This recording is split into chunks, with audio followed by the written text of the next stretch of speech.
This is KUGAN CASSIUS Rifle from London. We're at Canary Wharf, Waterstones. Here with me I have former world champion and British boxing legend, MBE, stud, father, model, icon, fat.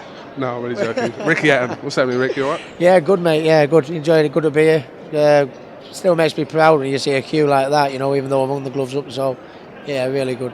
I mean, listen, you are regarded, not arguably, I'd say the most popular British boxer of the last 15, 20 years, but you have had one fight in 4 years, so to see this crowd here, to people, young people as well, that still know who you are, makes you feel relevant still in the game, Rick? Yeah, very much so. I always said my proudest achievement was the fan base I had. You know, I'm not saying I'm the greatest British world champion we've had, but I don't think anyone's had a fan base, and like one fight in the last 4 years, you know, you just when you think that people might be forgetting about me, then there's a queue like that, and I think they're all going to love the book.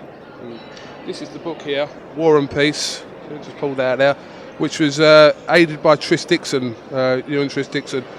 We don't need to go into what's in the book, but people need to buy this because this is probably a realist story that you've written. Yeah, it's closure on so many matters for me. It's closure on my boxing career, you know, it's closure on the bad times, and it's, you know, letting people know, you know, what exactly I've been through, which led to me bad times. Because obviously, you know, since the bad times, what happened to me, I've been trying my damnedest, you know, to try and make up for it. I feel like I've lost a lot of people down, and people are going to read and know what I've gone through. You know, I've had a lot of wars in the ring and a lot of wars out of it. But at the end of the day, I found peace, which I think whether you're a boxing fan or a non-boxing fan, I think you're going to enjoy the book. Yeah. Was it difficult for you to, like I said, I've just flicked through this book and the chapters in this book, but is it difficult to you to sit down and pen together all this stuff, the Pacquiao stuff, your family stuff and all that? Yeah, it's very difficult, you know. I fell out with my family, you know. I don't speak to my family now.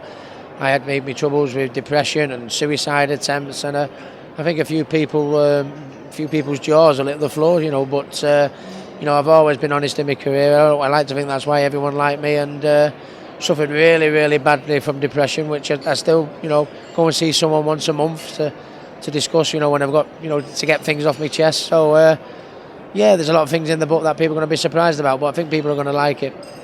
It's a very flattering picture of you as well, isn't it? Because you don't actually look like that. Yeah, I look like I've got a tan there, don't I, as well, and everything, yeah. No. Yeah, yeah, I reckon. How much to me, this book? Pardon? How much to me, this book? How much to me? Yeah. Yeah. I think you've got to make me buy the book, surely, eh? You've got a page in it there somewhere. Go on, mate. Go on. I'll buy it off you right now. Well, tell you what, £15, 2 for 40.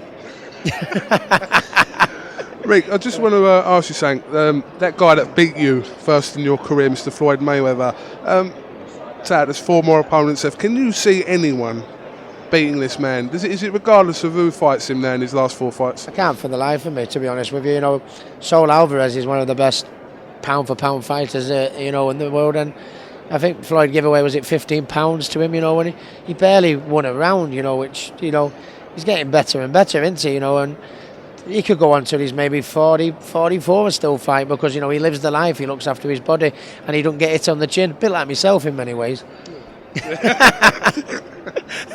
But you can't see anyone, if he's just going to finish his career undefeated. Unless he goes, you know, I mean, he keeps fighting whoever's put in front of him, you know, going up in weight, down in weight, you know. I really can't, you know. The only one that could maybe, if he wanted to raise the bar even higher than he's already done and go up to middleweight, you know, and fight Golovkin, I think that would probably be his toughest fight. But can you see Golovkin beating him? Maybe not. I think, you know, he's going to go down as an all-time great. And when you see his performance against Alvarez, you know, and you know, Cotto and people like that, it makes me feel very proud of mine. I didn't do that as bad after all. Yeah.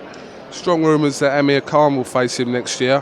Has Amir Khan got anything there that could suggest that he could cause Floyd any problems whatsoever? Amir's got the probably the only fellow out there that can probably match him for speed, you know, and Floyd normally has fighters putting the pressure on him and jumping down his throat, you know. Well, if Amir, I wonder how Floyd might go with Amir if he tried to jab and move and use his speed to keep away, where Floyd had to hunt him down as opposed to people trying to hunt Floyd down. I mean, you know, it'd be very, very interesting to see. I don't think, you know, no disrespect to me mate Amir, I don't think anyone would tip Amir to win that fight. But, you know, if anybody has got the style to beat him, I think it's somebody who's got the same speed as Floyd, who probably will jab and move and keep away. You know, Floyd, he's used to people flying at him, so he can sit back and shoulder roll. You know, might be a different, story altogether if he's got to be the stalker.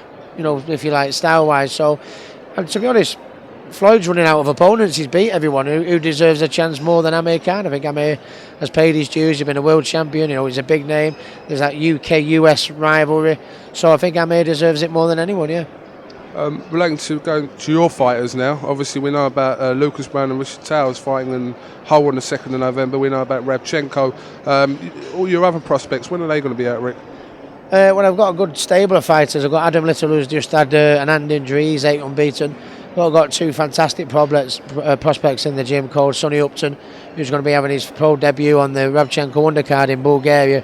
Very, very talented. You want to get watching him and following him. And Ryan Burnett, who don't top the bill, he fights on the Frampton bill in Belfast on Saturday, was a wonderful amateur, won absolutely everything in the amateur. And I don't want to heap too much praise on a young man's shoulders too early in his career. I every bit of confidence that he's going to end up exactly where his hero is, Cal Frampton, so it's going to be great for him to show his talents in his hometown, his Belfast crowd, and we thank Cyclone Promotions and Cal for giving Ryan the opportunity to people getting there. Belfast fans will see him at the start. I think he's going to be a real huge star. What do you think you could do with me as a heavyweight? I think I could knock you on your ass in a split second. I think, I'd make get me up to like a central area where you're up north, and central area. We call it a southern area title. Southern area title, yeah. I think if I was going to make a comeback, it'd be against you. Yeah. Hatton versus Hakeem. Yeah. All right. Well, listen. I'm not going to take. He was my minder for the Pacquiao camp. The Pacquiao camp, wasn't he? Yeah. Some job you did. He knocked shit out of me. Did you come home alive? Yes or no? Just about. Yeah. No hope to you. Do you know what? Babysitting you in Vegas was like babysitting a child. You should have jumped in, Manny. Leave him alone. But never mind. I did. Good time. I'd have his family after that. Loads of them. Good times. No, listen. It's a chapter in your career. You've moved on. It had to come back. Didn't quite work out. But you've got beautiful children, promotional career. Everyone still loves you. So. Yeah. No, we had a good one. I got what I want from the comeback. Felt like I let a lot of people down and got past all my demons. Lost all that weight. Got myself in shape.